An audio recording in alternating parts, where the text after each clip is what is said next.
ফের ভুয়ো ভোটারের হদিশ। গঙ্গাসাগরের রামকরচর গ্রাম পঞ্চায়েতের 59 নম্বর বুথে ভুয়ো ভোটারের খোঁজ মিলল। আর এই বুথে নতুন ভোটার তালিকায় রাজু শেখ নামে এক ব্যক্তির নাম আছে।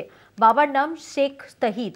আদতে শেখ তাহিদ এই বুথের ভোটার হলেও রাজু শেখ নামে তার কোনো ছেলে নেই। বিষয়টি প্রকাশ্যে আসতেই সুন্দরবন উন্নয়ন মন্ত্রী বঙ্কিম হাজরা দলীয় কর্মী সমর্থকদের নিয়ে ওই বুথে যান। ভুয়ো ভোটার নিয়ে সরব হন তিনি।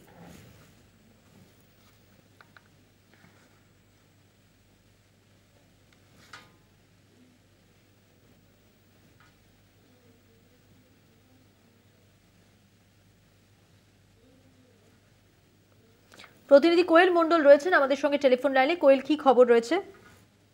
একদমই মধুবন্দিতি, দেখো প্রথমত তোমাকে জানিয়ে রাখবো, মুখ্যমন্ত্রীর নির্দেশের পর কিন্তু রাজ্যের জেলায় জেলায় একেবারেই যে ভোটার তালিকা, সেই ভোটার তালিকাতে ফেক ভোটার রয়েছে কিনা, অর্থাৎ সেই বিষয় নিয়ে কিন্তু মন্ত্রী থেকে শুরু করে বিধায়করা তারা মাঠে নেমে কিন্তু স্কুটনি শুরু করেছে।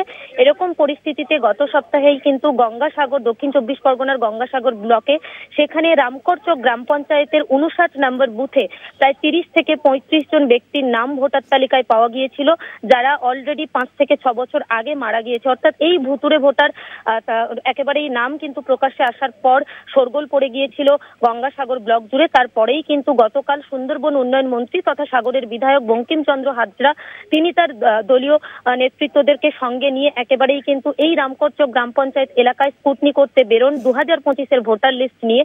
এবং সেখানে গিয়ে যেটা দেখা যায় যে শেখ রাজু নামে এক ব্যক্তির নাম এই 2025-এর নতুন ভোটার লিস্টে এসেছে, অথচ এই রাজু দাস সাগর ব্লক জুড়ে তার কোনো অস্তিত্ব নেই। কিন্তু তার নামের পাশে তার যে বাবার নাম রয়েছে শেখ তাহেদ, তিনি কিন্তু গঙ্গাসাগর এলাকার বাসিন্দা হলেও তার রাজু শেখ নামে কিন্তু কোনো ছেলে নেই। অর্থাৎ বোঝাই যাচ্ছে যে এই যে রাজু শেখ নামে যে নামটা উঠে এসেছে ভোটার তালিকায়, সেটা সম্পূর্ণ ভুয়ো ভোটার।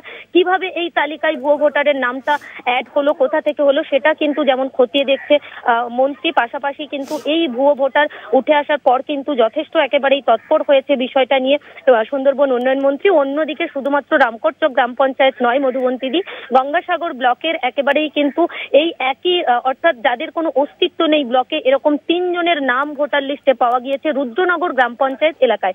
অর্থাৎ বোঝাই যাচ্ছে জেলার অন্যান্য জায়গার মতন গঙ্গাসাগর ব্লক, আর সেখানেও কিন্তু ভোটার যে তালিকা, সেই ভোটার তালিকাতে বেশ কিছু ভুয়ো ভোটারের নাম সামনে এসেছে, যা নিয়ে কিন্তু ইতিমধ্যেই তৎপর হয়েছে একেবারেই মন্ত্রী থেকে শুরু করে প্রশাসন। অন্যদিকে এই ভুয়ো ভোটার লিস্টে ভুয়ো ভোটারের নাম আসাকে কেন্দ্র করে কিন্তু একেবারেই তৃণমূলকে তোপ দাগছে বিজেপি।